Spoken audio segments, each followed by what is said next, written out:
தேசிய மக்கள் சக்திக்குரிய ஆதரவு வந்து வடகிழக்கில் குறைஞ்ச வண்ணம் இருக்கின்றது. அதை வந்து மக்கள் தான் இந்த உள்ளூராட்சி சபை தேர்தலில் காட்டினார்கள் என்று பார்த்தால் இப்ப அவர்களுடைய அடிப்படை உறுப்பினர்கள் சிலரும் தேசிய மக்கள் சக்தியினுடைய பாராளுமன்ற உறுப்பினர் ஒருவர் கூட ரணில் விக்ரமசிங்காவை சூழ எல்லோரும் அணிதிரள்கின்றது என்று மாயையை காட்டுகிறார். இன்று மக்களால் புறந்தள்ளப்பட்டவர்கள்லாம் இன்று நாங்கள் கூட்டு சேர்கிறோம் என்று எங்கட கையில் அதிகாரங்கள் கிடைத்த சபைகளுக்கு மட்டும்தான் நாங்கள் நிதிகளை கொடுப்போம். சர்வதிகார போக்குல தான் இன்னும் பழைய ஜேவிபியாக இருந்து தேசிய மக்கள் சக்தியாக இப்ப இருக்கிற முள்ளிவாய்க்கால் நினைவாரத்தின் மிக முக்கிய நிகழ்வுகள் ஒன்றாக இந்த முள்ளிவாய்க்கால் கஞ்சி பார்க்கப்படுது. தங்களோட கையில என்ன இருந்ததோ அதை வைத்துத்தான் அந்த கஞ்சியை அவர்கள் காய்ச்சி குடித்தார்கள். பிக்குகளும் இந்த கஞ்சியை வாங்கி குடித்ததை காணக்கூடிய மாதிரி இருந்தது. 13-14 வந்து உடைகளே இருக்கவில்லை. பெண்களது அடிப்படை தேவைகளை பூர்த்தி செய்வதற்கே நாங்கள் முள்ளிவாய்க்காலில் உயிரிழந்த எங்களுடைய உறவுகள் அணிந்திருந்த தங்க நகைகளை இராணுவத்தினர் எடுத்து தங்களுடைய சப்பாத்து கால்களிலேயும் மீண்டுமே சித்தார்த்தனுடைய வீட்டில் வந்து சைக்கிள் சின்னம், அதாவது தமிழ் தேசிய பேரவையாக உள்ளூராட்சி தேர்தலில் போட்டியிட்ட சுமந்திரனுடைய இல்லத்தில் வந்து சங்க சின்னத்துக்கும் தமிழரசு கட்சி முறையிலான பேச்சுவார்த்தை. இன்னும் ஒரு விஷயத்தை தமிழரசு கட்சியிடம் கேட்டிருந்தோம். நாங்கள் உங்களை ஆதரிக்கின்ற போது மன்னாரிலே ஒரு சபையும் எங்கள் சார்பிலே வேந்தன், சுரேஷ் பிரேமச்சந்திரன், நான்,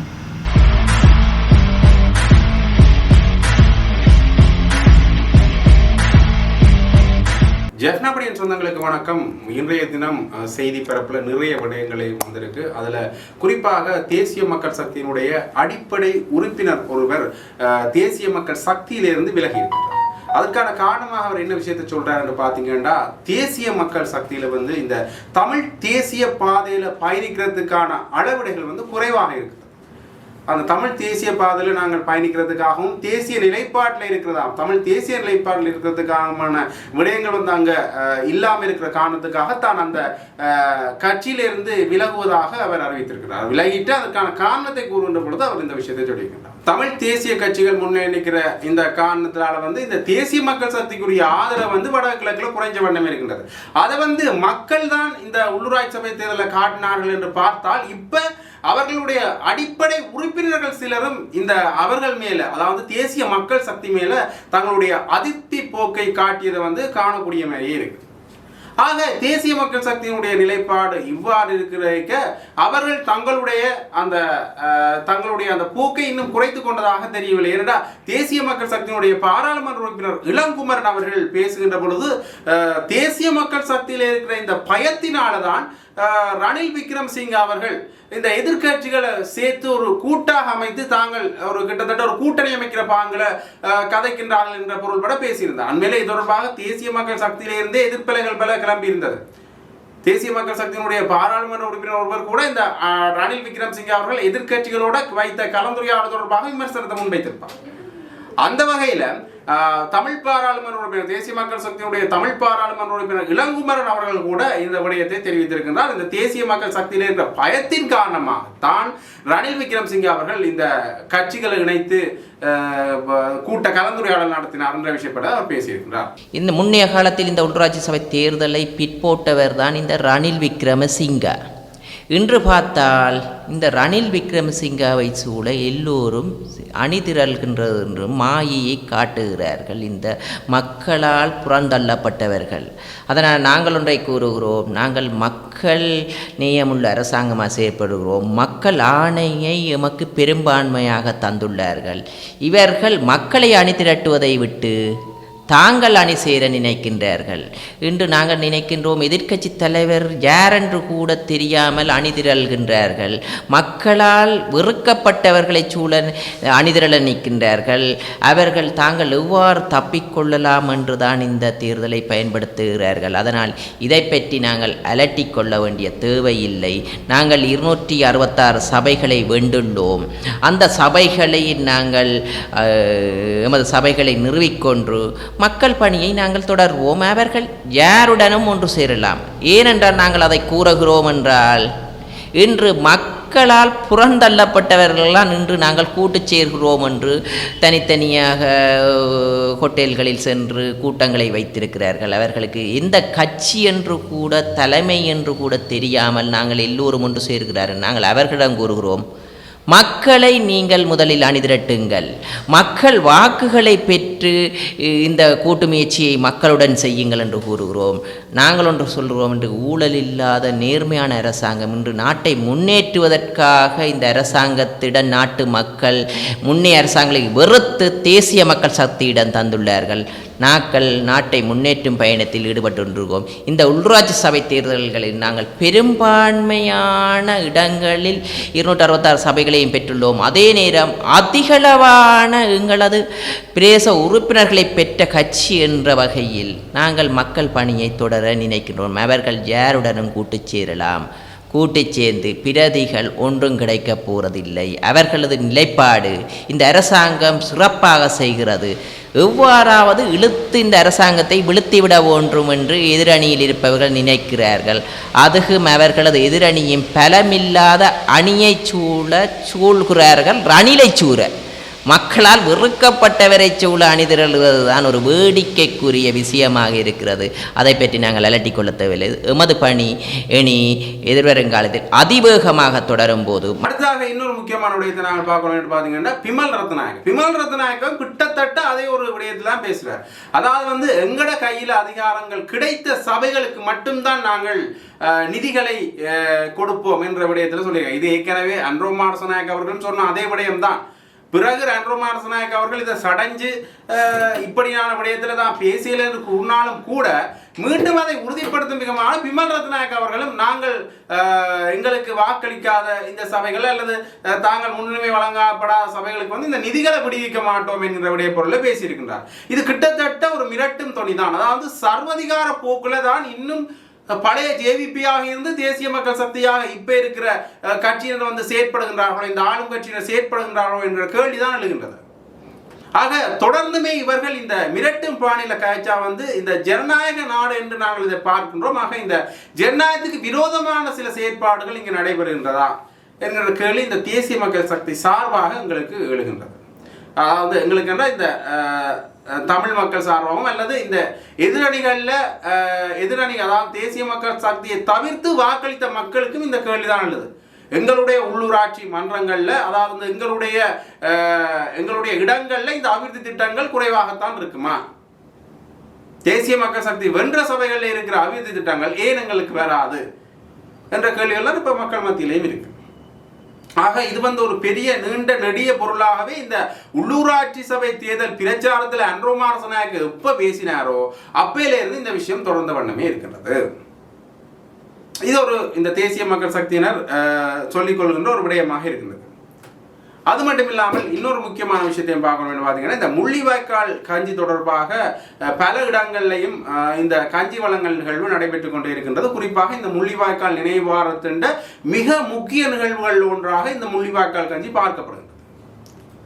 அதுவும் இந்த முள்ளிவாய்க்கால் கஞ்சி கொடுப்பதன் நோக்கம் என்னென்றால் அந்த குறிப்பிட்ட காலப்பகுதியில், அதாவது இப்ப நாங்கள் முள்ளிவாய்க்கால் நினைவு வாரம் என்று அனுட்டிக்கின்ற இந்த காலப்பகுதியில் மக்கள் எந்த அளவுக்கு தங்களுடைய உணவு தேவைகளை பூர்த்தி செய்வதில் தங்களுடைய கஷ்ட நிலைமைகளை எதிர்கொண்டார்கள் என்கின்ற விடயத்தை வெளிக்காட்டும் விதமாகத்தான் இந்த முள்ளிவாய்க்கால் கஞ்சி வழங்கப்படுகின்றது. அதிலேயும் அவர்கள் தங்களுடைய கையில் என்ன இருந்ததோ அதை வைத்துத்தான் அந்த கஞ்சியை அவர்கள் காய்ச்சி குடித்தார்கள். அதுவும் அந்த அளவுக்கு அதிகமான கஞ்சியை அவர்களால் குடிக்க முடியாது. அதாவது ஒரு குறிப்பிட்ட குடும்ப உறுப்பினர்களுக்கு ஓரளவு கஞ்சி தான் கிடைத்தது என்று பலரும் அந்த அனுபவப்பவர்களை தங்களுடைய இதில் சொல்லிய வண்ணமே இருந்தார்கள். அந்த வகையில் குறிப்பாக இது தொடர்பான ஒரு கஞ்சி வழங்கும் நிகழ்வு விஸ்வமடுவில் நடந்து கொண்டிருந்த அந்த நேரத்தில் பஸ்களில் பிக்குகளும் இந்த கஞ்சியை வாங்கி குடித்ததை காணக்கூடிய மாதிரி இருந்தது. இது கிட்டத்தட்ட இந்த சமூக வலைத்தள பரப்புகளில் ஒரு நல்லிணக்கத்தை ஏற்படுத்துவதற்காக அல்லது இவர்களும் குடிக்கின்றார்கள் என்ற ஒரு நல்லிணக்க முயற்சியில் இது நடந்திருக்கலாம் என்கின்ற பொருளில் பேசிக்கொண்டிருக்கிறார்கள். இன்னொரு பொருளை நாங்கள் இதை பார்க்கணும் என்று பார்த்தீங்கன்னா, இந்த முள்ளிவாய்க்கால் கஞ்சி தொடர்பான விடயம், அதாவது ஏன் இதை வழங்குகின்றார்கள் என்று அவர்களுக்கு தெரியாமலும் குடித்திருக்கலாம். இது என்னத்துக்காக இதை வழங்குகின்றார்கள் இந்த கஞ்சி என்கிறத அந்த பௌத்த பிக்குகள் தெரியாமலும் குடித்திருக்கலாம். ஆனால் இதை இரண்டு நிலைப்பாடில் நாங்கள் பார்க்க வேண்டியிருக்கிறது. இது வெறுமனே நாங்கள் உடனடியாக இந்த நல்லிணக்கம் புறப்பட்டு விட்டது என்று இந்த விஷயத்தை மட்டும் வச்சுக்கொண்டு கூறிவிட முடியாது. அதன் காரணமாக நாங்கள் எல்லா பௌத்த பிக்குகள் மேலேயும் குற்றச்சாட்டை முன்வைக்கலாம். சில நல்லிணக்க ரீதியில் செயற்படுகின்ற பௌத்த பிக்குகளும் இருக்கிறார்கள். அவர்கள் இந்த பஸ்களில் வந்து குடித்திருக்கலாம், அல்லது தெரியாமல் ஏதோ ஒரு வகையில் அவர்கள் இந்த முள்ளிவாய்க்கால் கஞ்சியை வாங்கியிருக்கலாம் என்கிற விஷயத்தை நாங்கள் இந்த இந்த இந்த விடய பொருளை இந்த இரண்டு விடயங்களையும் நாங்கள் பார்த்து கொள்ளலாம். அடுத்ததாக இந்த முள்ளிவாய்க்கால் கஞ்சி வழங்கும் இதே நிகழ்வு கிளிநொச்சியிலேயும் நடைபெற்றிருந்தது. கிளிநொச்சியில் நடந்த அந்த நிகழ்வில் வந்து ஒரு தாயார் முள்ளிவாய்க்காலில் அவர்கள் பட்ட அவலங்களை பகிர்ந்திருந்தார். அதில் அவர் நிறைய விஷயங்களை சொல்கிறார். குறிப்பாக வந்து முள்ளிவாய்க்காலில் வந்து நாங்கள் உணவுக்காக என்ன கஷ்டங்களை பட்டோம், அந்த நேரங்களில் எங்களுக்கு 13, 14ஆம் தேதிகளில் வந்து உடைகளே இருக்கவில்லை, பெண்களது அடிப்படை தேவைகளை பூர்த்தி செய்வதற்கே நாங்கள் கஷ்டப்பட்டோம் என்ற விஷயத்தை சொல்லியிருந்தார். ஆனால் அந்த நிலைமையிலும் கூட முள்ளிவாய்க்காலில் உயிரிழந்த எங்களுடைய உறவுகள் அணிந்திருந்த தங்க நகைகளை இராணுவத்தினர் எடுத்து தங்களுடைய சப்பாத்து கால்களிலேயும் பொக்கெட்டுகளிலேயும் வைத்துக் கொண்டதை நாங்கள் அவதானிக்கக்கூடிய மாதிரி இருந்தது என்ற விடயப்பொருளில் அந்த குறிப்பிட்ட தாயார் சொல்லியிருப்பார். ஆக இதை நாங்கள் இன்னொரு விதத்திலையும் பார்க்கணும்னு பார்த்தீங்கன்னா, இன்னுமே இந்த இனப்படுகொலைகள் நடந்தது தொடர்பாக ஏற்க மறுக்கிற இந்த அரசாங்கத்துக்கு இப்படியான சில நிகழ்வுகளும் நடந்தது என்று பொட்டில் அடித்த மாதிரி சிலர் கூறுவது வந்து உண்மையிலேயே அவர்களுடைய அந்த தவிப்புகளை வெளிப்படுத்துகிற மாதிரி தான் இருக்குது. ஏன்னா நிறைய விஷயங்கள் இப்படி நடந்தது, எங்களால் இப்போதான் கொஞ்சம் கொஞ்சமாக சொல்லக்கூடிய மாதிரி இருக்குது என்ற விஷயத்தை அவ சொல்லியிருக்கின்றார். கிட்டத்தட்ட அந்த விடய பொருளை தான் அவள் பேசியிருக்கிறார். ஆகவே அந்த தாயாருடைய ஒரு செய்தி, அவள் சொன்ன ஒரு செய்தியும் இப்போ ஒரு பேசுபொருளாக மாறி இருக்கின்றது. அந்த வகையில் இன்னொரு முக்கியமான விஷயத்தை நாங்கள் பார்க்கணும். ஏற்கனவே இந்த கூட்டணி அமைப்பது தொடர்பான தமிழ் கட்சிகள் கூட்டணி அமைப்பது தொடர்பான பல பேச்சுவார்த்தைகளும் நடந்த வண்ணம் இருக்கின்றன. அதில் கிட்டத்தட்ட தமிழரசு கட்சிக்கும் சங்க கட்சிக்கும் இடையில் ஒரு இணக்கப்பாடு வந்துட்டு, வந்து அவர்கள் தங்களுடைய கூட்டணிகளை சகஜமாக இணைத்துக் கொள்வார்கள், தங்கள் கூட்டணிகள் சகஜமாக அவர்கள் இணைந்து கொள்வார்கள் என்ற நிலைப்பாடு வந்துட்டு. காரணம் என்று பார்த்தீங்கன்னா, வவுனியா மாநகர சபையை அமைக்கிறதுக்கு வந்து சங்கு சின்னத்துக்கு தமிழரசு கட்சியினுடைய தேவைப்பாடும், ஜாழ் மாநகர சபை அமைக்கிறதுக்கு தமிழரசு கட்சிக்கு சங்கு சின்னத்தினுடைய தேவைப்பாடும் இருக்கின்றது. ஆக இந்த நிலைப்பாட்டில் நாங்கள் பார்க்கின்ற பொழுது தமிழரசு கட்சி சங்கு சின்னத்தோட கூட்டணி அமைக்கும் என்பது ஓரளவுக்கு சரளமாக தெரிந்த விஷயமாகவே இருந்தது. ஆனால் இப்ப மீண்டுமே சித்தார்த்தனுடைய வீட்டில் வந்து சைக்கிள் சின்னம், அதாவது தமிழ் தேசிய பேரவையாக உள்ளூராட்சி தேர்தலில் போட்டியிட்ட சைக்கிள் சின்னம் வந்து பேச்சுவார்த்தை நடத்தி இருக்கின்றது. அதே போல சுமந்திரனுடைய இல்லத்தில் வந்து சங்கு சின்னத்துக்கும் தமிழரசு கட்சி முறையிலான பேச்சுவார்த்தைகளும் நடந்திருக்கின்றது. இந்த பேச்சுவார்த்தைகள் ஏன் நடந்தது என்கின்ற ஒரு கேள்வி வந்து போயிடுகிறது. ஏன்னா ஏற்கனவே இந்த கூட்டணி அமைக்கிறதுல தமிழரசு கட்சியும் சங்க சின்னமும் ஓகே ஆகிட்டினம் என்ற ஒரு நிலைப்பாடு இருக்கேக்க, அவர்களது சமரசம் சரியாக இருக்கேக்க, ஏன் மீண்டுமே இந்த கூட்டணி தமிழ் கட்சிகள் மீண்டும் ஒன்றிணைய போகின்றதா என்கின்ற கேள்வி இப்போ எழுகின்றது. அதே நேரத்தில் இந்த கூட்டத்தில் வந்து உறுதிப்படுத்தப்படாத ஒரு தகவல் வந்திருக்கேன்னு பார்த்தீங்கன்னா, முதலமைச்சர் வேட்பாளராக சுமந்திரன் நிப்பாட்டுறதுக்கான திட்டம் அமைஞ்சிருக்கின்றது. ஆக இப்போ ஒட்டுமொத்தமான விடயங்களை வைத்து பார்க்கின்ற பொழுது உண்மையிலேயே எதற்காக இவர்கள் இந்த கூட்டத்தை நிகழ்த்தினார்கள், அது மட்டும் இல்லாமல் இது தொடர்பாக சித்தார்த்தனவர்களும் இந்த கூட்டத்தில் என்னென்ன முக்கியமான விஷயங்கள் நடந்தது என்ற விடயத்தையும் சொல்லியிருப்பார். அது தொடர்பான காணொலியை நான் நினைக்கிறேன், பார்த்துக்கொள்ளுங்கள். இன்று 2 தமிழ் கட்சிகளை சந்தித்திருக்கின்றோம். முதலாவதாக இங்கே எனது வீட்டு கந்தருடையில் தமிழ் காங்கிரஸ் சந்தித்திருக்கின்றோம். அவர்கள் சார்பிலே செயலாளர் கையேந்திரன், இரண்டாவதாக சட்டத்தரணி காண்டீபன், மூன்றாவதாக இன்னும் ஒரு அவர்களுடைய முக்கிய அங்கத்தவர் வந்திருந்தார். எங்கள் சார்பிலே பாராளுமன்ற உறுப்பினர் செல்வம் அடைக்கல்நாதன், நான், வேந்தன், சுரேஷ் பிரேமச்சந்திரன் நால்வருமாக சந்தித்திருந்தோம். முதலாவது சந்திப்பு அவர்களை பொறுத்தமட்டில் அவர்கள் சேர்ந்து சபைகளை அமைக்கலாம் என்பது சம்பந்தமாக கதைத்தார்கள். நாங்களும் அதை பற்றி கதைத்தோம். ஆனால் எங்களுடைய பிரச்சனை ஒன்று இருக்கின்றது. வடக்குக்கு வெளியிலே, வடமாகாணத்துக்கு, முக்கியமாக வடமாகாணம் அல்ல, யாழ்ப்பாணத்துக்கு வெளியிலே அவர்களுக்கு போதுமான ஆசனங்கள் கிடையாது. ஒரு ஒரு சபை அமைக்கக்கூடிய விதத்தில், எங்களுடன் சேர்ந்து ஒரு சபை அமைக்கக்கூடிய விதத்திலே தமிழரசு கட்சிக்கு எந்தளவு ஆசனங்கள் இருக்கின்றன சபை அமைக்கக்கூடிய விதத்திலே. அதை அவர்களுக்கு எடுத்து கூறினோம். இருந்தாலும் அவர்கள் தமிழரசு கட்சியுடனும் கதைக்க வேண்டும், அவர்களும் ஒரு ஒரு ஒரு ஒரு ஒரு நல்ல கூட்டமைப்பை உருவாக்கினால் நல்லது என்ற ரீதியிலே கதைத்தார்கள். நாங்கள் கூறினோம், எங்களுக்கு தெரியவில்லை தமிழரசு கட்சி எந்த ரீதியிலே நடக்கும் என்று, அவர்களுடனும் கதைக்கின்றோம் என்று நாங்கள் கூறியிருந்தோம். அதன் பிறகு தமிழரசு கட்சியுடன் சந்தித்த போது அவர்களுக்கும் இந்த விஷயத்தை கூறியிருந்தோம்.